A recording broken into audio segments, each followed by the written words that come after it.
Olá pessoal, sejam bem-vindos. É um prazer estar com vocês aqui. Meu nome é Thiago Salles Teixeira e veremos mais alguns conteúdos da disciplina Associativismo e Cooperativismo. Nessa aula, iremos abordar os conteúdos das aulas 9, 8, 9, 10 e 11 da nossa apostila.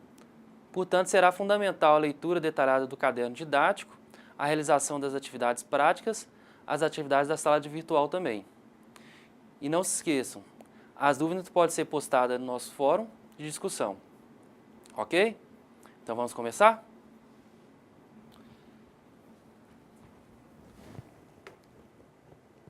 Dando continuidade ao conteúdo da aula anterior, veremos como funcionam cooperativas e associações. Vamos iniciar pelo objetivo da nossa aula.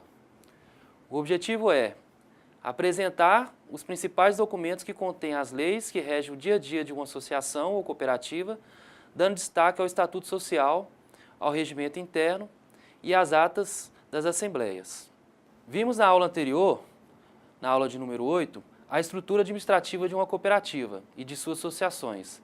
E agora veremos a elaboração do Estatuto Social, bem como os direitos e os deveres do associado.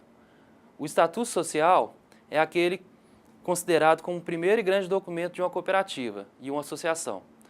No decorrer das aulas anteriores, referimos várias vezes a esse documento. Então vamos apresentar o conceito. O Estatuto Social é o documento que equivale ao contrato social em empresas comerciais.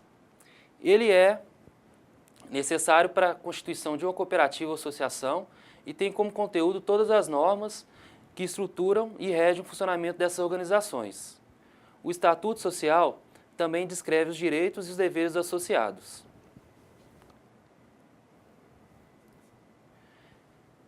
Vimos também na aula 4, que a primeira ação do grupo escolhido para coordenar os trabalhos foi a elaboração de uma minuta, ou um rascunho do Estatuto. E só depois em que irá apresentar a proposta para a Assembleia, pois o Estatuto deve ser formulado pelo conjunto dos associados. Sendo assim, veremos agora nesse slide os principais itens de um Estatuto Social, que deve ter a descrição geral da entidade, contendo a denominação, o local de sede administrativa, a área de atuação, exercício social e prazo de duração, ter os objetivos da entidade, ou seja, quais são os principais metas que os associados pretendem atingir com a formação da entidade. Deve constar os direitos e deveres dos associados, o que cada um pode fazer e o que eles têm a obrigação de fazer, e as regras para a escolha de seus dirigentes, ou seja, a diretoria executiva, o conselho administrativo e o conselho fiscal.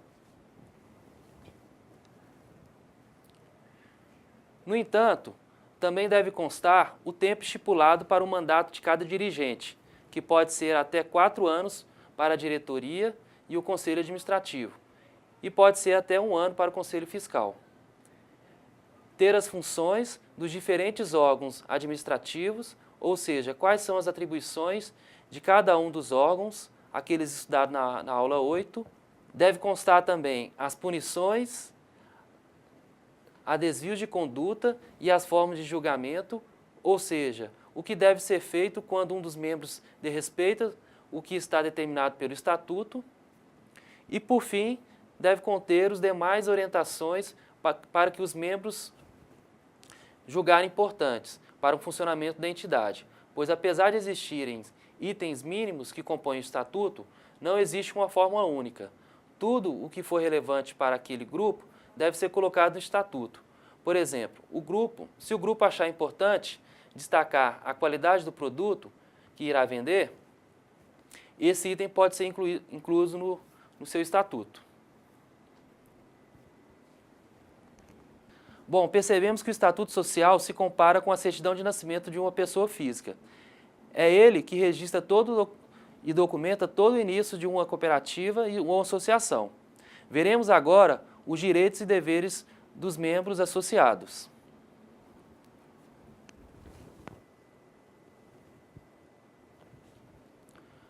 Como já ressaltamos em outras aulas, o sucesso ou fracasso de uma organização social está diretamente condicionado ao nível de participação de seus associados.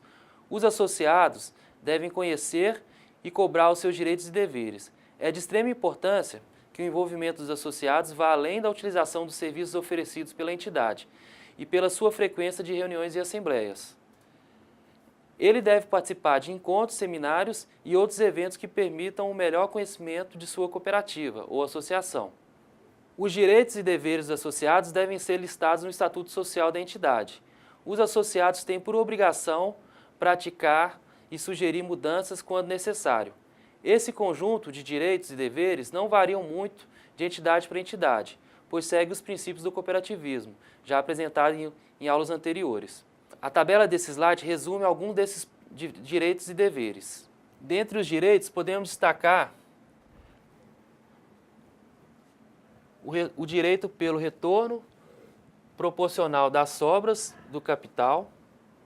Podemos destacar também a importância de denunciar sempre os procedimentos indevidos, examinar todos os documentos e solicitar esclarecimento aos dirigentes quando necessário, convocar assembleias extraordinárias, caso faça necessário, obter, antes da realização da Assembleia Geral, os balanços financeiros, dentre outros demonstrativos, retirar seu capital sempre que for necessário sair da sociedade, zelar e exigir que cuide do patrimônio e desligar sempre que quiser.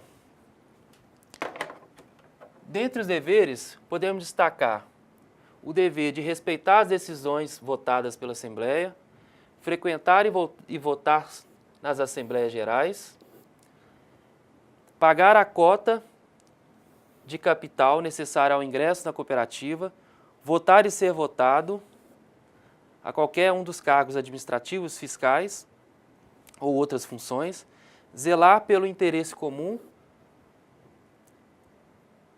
participar das atividades econômicas, sociais e educativas da cooperativa, colaborar no planejamento e funcionamento, assim como na avaliação e fiscalização das atividades, debater ideias e decidir pelo voto os seus objetivos e buscar a capacitação profissional para o bom desempenho de suas atividades.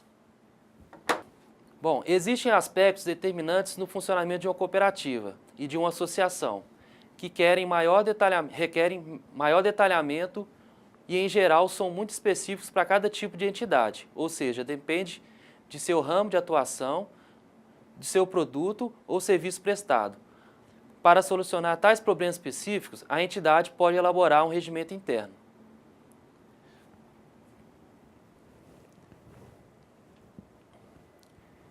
Então, o regimento interno é um documento que regula as atividades realizadas no interior da entidade. Tudo que estiver escrito no regimento deve sempre estar em harmonia com o Estatuto Social.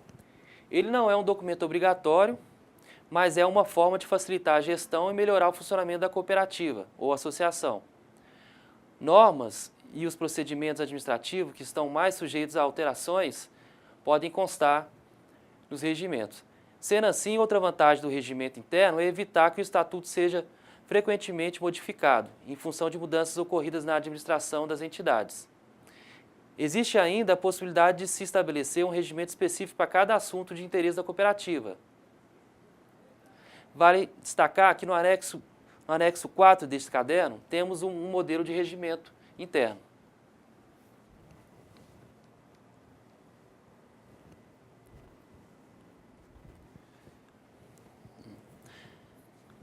Bom, agora veremos como registrar as assembleias em atas. Mas o que são atas? O que é uma ata? A ata é um registro oficial de tudo que acontece ou foi decidido em uma reunião da Assembleia Geral.